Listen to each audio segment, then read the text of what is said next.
Oh, what a great world of Zephyr, steampunk in pure disguise, flying ships, bizarre mechanisms and incredible surroundings.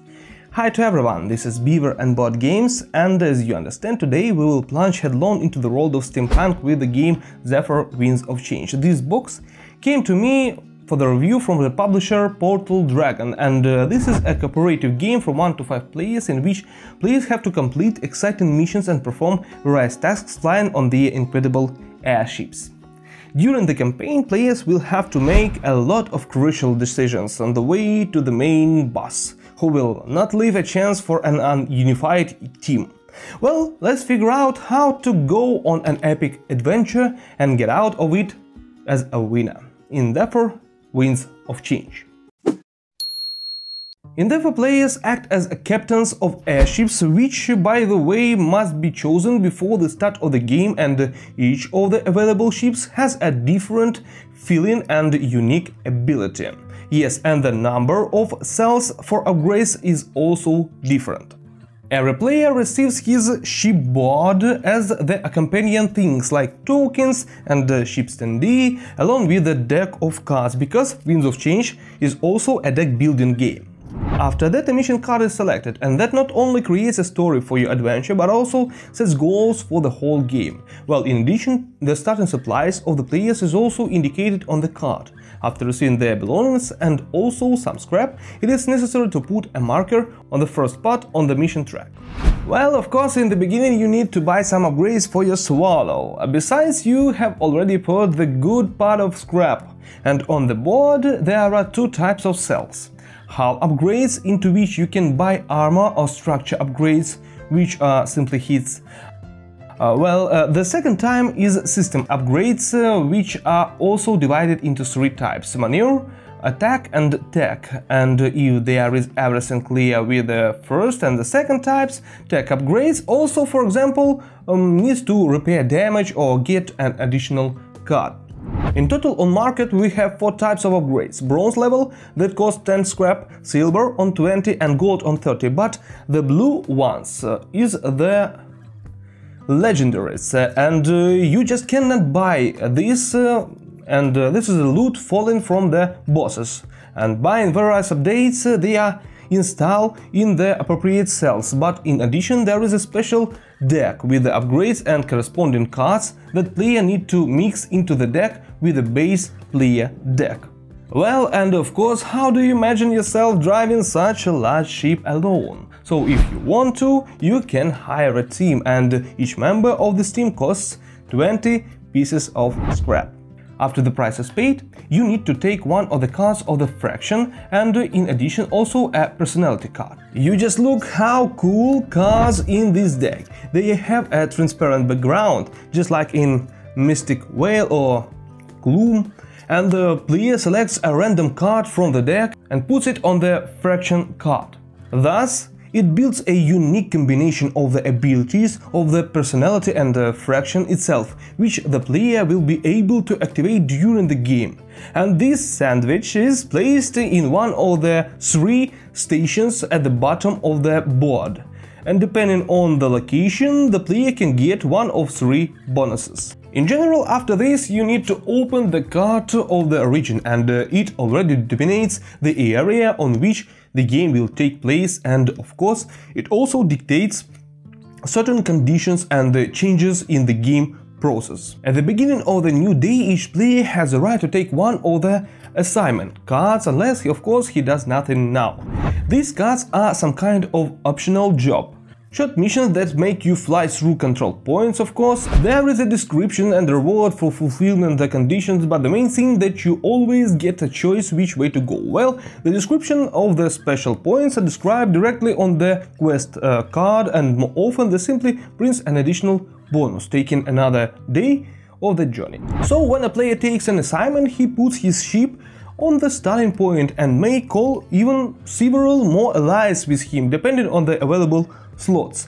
But if the players do not want to fly together, they can either get an assignment for themselves or just stay patrolling the sky by moving their ships to the region card.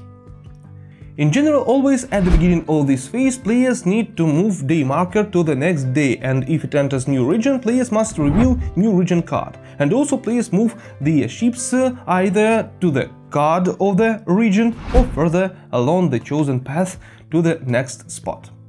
After that, the Explorer phase begins. Each player takes turn executing special event on the assignment card or choosing one of the two, skirmish or scavenge decks, and trying to fit the conditions indicated on this card. And the most interesting thing is it is not necessary in the skirmish deck that you have to fight and vice versa. These events are very different, and for many you just need to choose a reaction on the event, rolling cubes or discarding some stuff, and that's it. But still more often events lead to combat, and then each player draw an enemy ship from the deck and the battle begins. Each captain fights with his enemy alone, and the battle is divided into phases, and the first player needs to declare targets if there are several opponents. After that, player draws the cards from the deck in the amount indicated on his board and selects which of them will be played in this round of battle. There are both defense cards and attack, but also many other features. At the same time, cubes are laid out on the enemy's card on its enabled systems, on the slots with numbers equal to or less than the number of region, where the marker is on the mission card. The player throws one cube for each member on the enemy ship and for the ship itself, and depending on the result of the throw resolves the following results according to the special abilities on the card. For each damage, the player flips one half starting from top to bottom, if only he could not reflect it using his evade, and immediately after this deals his damage with the help of the player cards, removing a cube from the enemy's card for each attack that is played.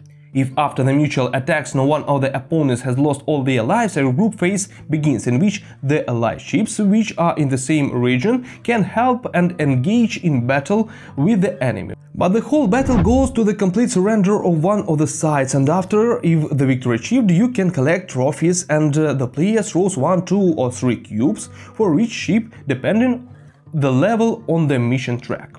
Well, the result is the amount of scrap that the player receives, which, by the way, can be shared with their comrades in the battle. At the end of many tasks, player can expect a battle with their commander. These guys rarely travel alone. That's why in the battle you need to fight against whole armada. But in principle nothing fundamentally new happens, except that a commander's card is drawn which adds several enemy ships.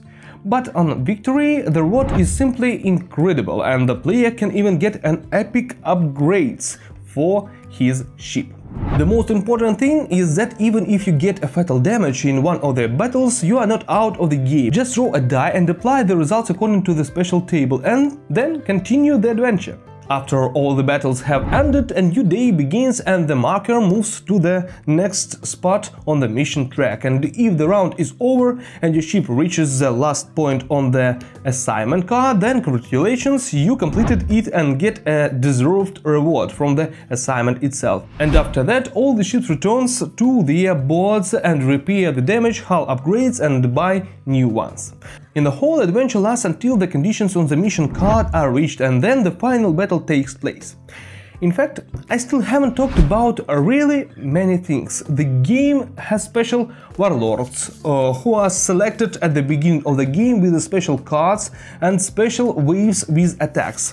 In addition, during the campaign, after finishing the assignment, players can trade by exchanging crew members or upgrades, and also you can leave the assignment mission and appoint a new leader. The whole campaign, in fact, may not consist only of a single mission, and you can play a series of games creating a true story of steampunk world.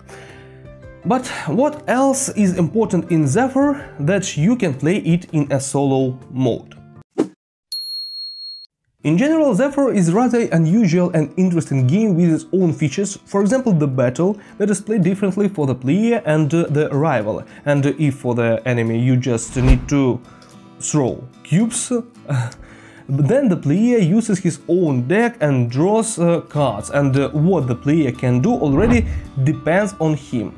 And there is in fact a certain mechanics of deck building in the game, thanks to the purchase of upgrades to the ship. Missions in the game are quite simple and understanding, and you just need to achieve certain requirements and fight against the commander in the end. But in the same time, assignment is already more interesting, because here you need to make a choice.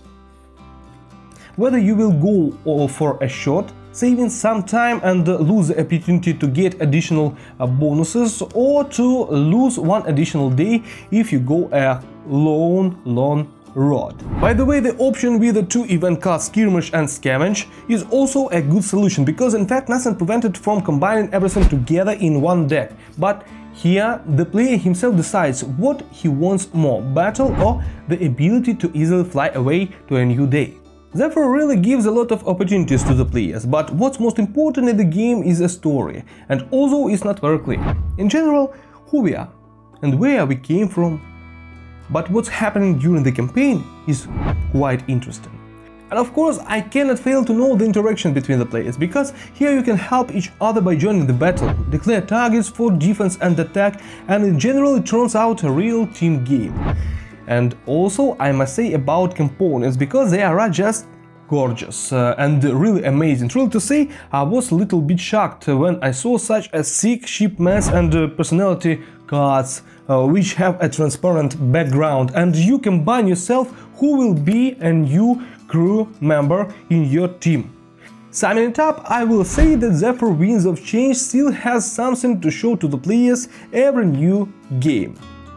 And even though the fight here is not so fabulous in my opinion, especially for the enemy, but it's always interesting to find out what adventure is waiting for me under this event card. And that's all for now for Zephyr Winds of Change. If you liked this video and it was helpful for you, thumb up and subscribe, and don't forget for comments. Thanks for watching. Today with you was Beaver and Board Games. See you next time.